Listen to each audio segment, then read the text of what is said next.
Welcome back to KTV, Knife Television, everybody. This is a very, very special presentation that has been taking just about 42 years to complete. I'm going to share with you guys my complete Rambo knife collection. I'm done. I am finished. I think my collecting is pretty much for Rambo knives is over. Or does John Jay have something to say about that? Johnny, it's over. Nothing is over. Nothing. Nothing is ever over, especially when it comes to the Rambo knife collecting business. I got to tell you, so many people out there have been collecting these knives for years. I am not alone. Some have the real deal. Some have the Jimmy Lyles. Some have the real Gil Hibbons. I mean, the list goes on. I'm just sharing you what I have. Some are legit, the real deal. Some are custom, and you'll see. We'll go through it together. First of all, when I saw this poster, had to have it framed.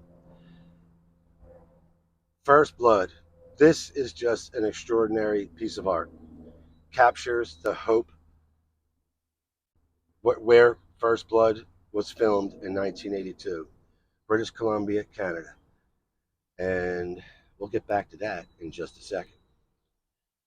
So let's go back to 1982. First Blood, the movie that changed my way of collecting knives as we know it. This here is the First Blood knife. This is a custom piece made by a gentleman by the name of Marcos Blaneri. This was gifted to me by my friend from Australia, Greg Foster, and his lovely daughter, Jane. Hi, guys. I will treasure this always. Now, let's jump to Rambo 2. This here is just like a Hollywood collectible replica, and I will soon be replacing it with a Marcos Blaneri. His work is just really out of this world. And I'm always looking for improvements. Another reason why nothing is ever over. Speaking of Rambo 2, check out this Rambo 2 boot knife. I have the gold signature edition. It's got its gold signature, the gold Rambo.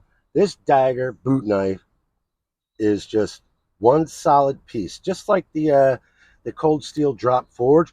I thought Cold Steel was the first to do it. Nope, these guys did. And the only added piece is that micarta that's kind of inlaid onto the one solid piece construction. This certificate has seen better days, 1357 of 2500. Who else out there has the gold signature edition? Little break before we get into Rambo 3. Of course, I had to break out the old M65 jacket. All right. The American flag, the wavy flag, came from my good friend Dietmar Pohl. Here is my old Buddha. Had that for quite some time. There's the old John Jay. What's up, John? There's his dog tags. Yes, I like other memorabilia too, other than the knives. And of course, my Pole Force patch on the sleeve. Let's get to Rambo 3. This here is when Gil Hibbons steps in. You know, first we got the Jimmy Lyle for First Blood 1 and 2. Now we have Gil Hibbons. This is a master cutlery. It comes in 3 or 4 different, replicas, most by Gil Hibbons. They change all the time. This is the movie size. This isn't the movie size. This is accurate. The handle's too thick. Whatever. All right? Again, I'm always looking to improve upon it, but it's not mandatory. Speaking of Rambo 3, there was one scene where he uses this knife. They call it the mine scene slash rescue knife. I had this custom made because I couldn't find it anywhere. And this guy did a fantastic job. He really did. This thing's beautiful. And it's another great piece to add to the collection. It's only in one, small scene, the mine scene. It's a minor scene. And they filmed it, and I guess they forgot all about it, the budget, whatever, so they kept it in, and hardly anybody recognized it. All right, but yep, there it is. If you watch him crawling through the minefield, you'll see it. Then there was a nice long break. Rambo 4. Gil Hibben, once again. He came up with, as Stallone put it, something brutal. This big old machete chopper, whatever you want to call it. This is the most brutal out of all of them. All right, you see John Jay holding it right there. Another decade goes by. We find John Jay retired on his ranch. I think he's flying overhead right now. Now we meet master knife maker Dietmar Pohl. Dietmar Pohl.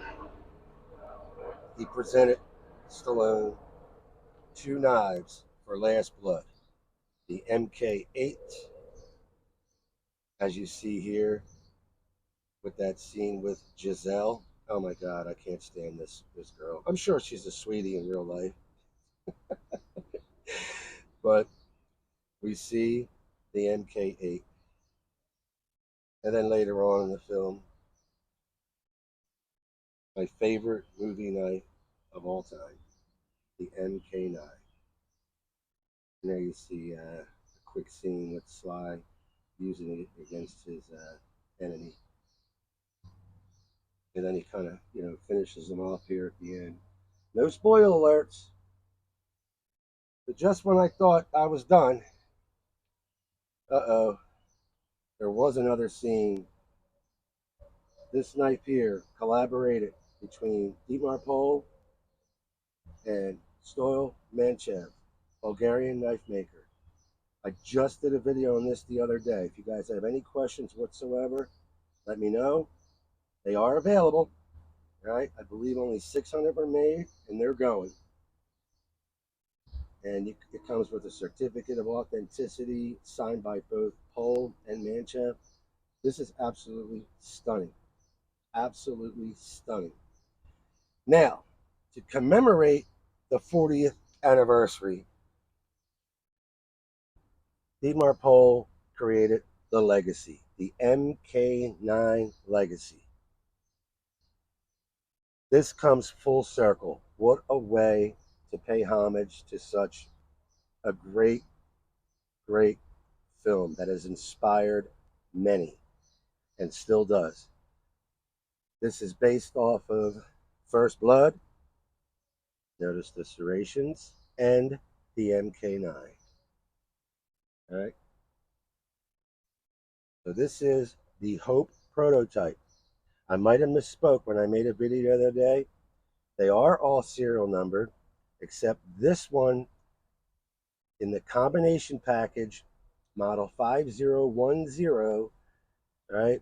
Serial numbers 201 to 300. They have the HP suffix on the serial number with a matching sheath and a bonus leather sheath. So there it is.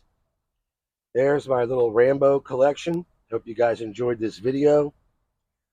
I got a feeling there's more to come. So stand by as always.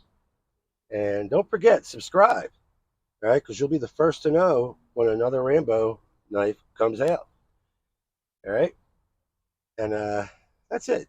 You guys have yourself a wonderful rest of the week. And I will see you soon. All right. Take care, everybody.